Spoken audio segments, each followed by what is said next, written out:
تازه خبر اخر هم د افغانستان دښمن پیدا شو.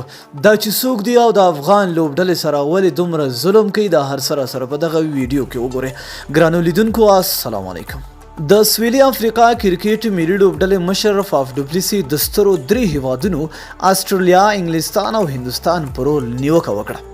نوموړي وویل د سیالیو ترتیب د دغو درې هیوادونو په لاس کې دي او په خپله خوښه د سیالیو او سیریزونو جدول ترتیبوي او کوچني ټیمونو له پامه غورځول کیږي.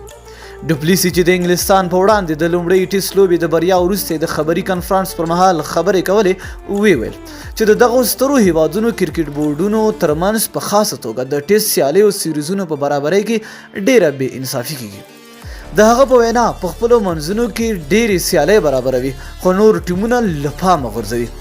نوموړي د افغانستان او آیرلینډ لوبډلو نومونه یاد کړل چې دوی ته تش په نوم ټیسټ کرکټ امتیاز ورکړل شوی خو له ټیسټ کرکټ کولو محرومه شوي. ډوپلیسي وویل دلته د افغانستان او آیرلینډ په څېر کوچني ټیمونه شته دي خو دوی ډېر کم ټیسټ کرکټ لوبې ترسره کوي او که چیرې دوی ټیسټ لوبې هم کوي هغه هم په نشتون حسابیږي. د ډوپلیسي څخه د دغه خبري کنفرانس پر مهال د سوپر سیریز یو ورځنیو لوبو په اړه پوښتنه وشوه. هغې په ځواب کې ویل تش په نوم د درې سترو هیوادونو انګلستان، استرالیا او هندوستان ترمنځ به دغه سیالۍ برابرې شي او یو به څلورم ټیم ورته رادعوت شي او بیا به خپلو منځونو کې سیالۍ ترسره کړي. نوموړي ویل تاسو په خپله دغه تیر کال ولیده چې زیاتې سیالۍ د همدې درې سترو هیوادونو ترمنځ په خپلو منځونو کې برابرې شوې وي.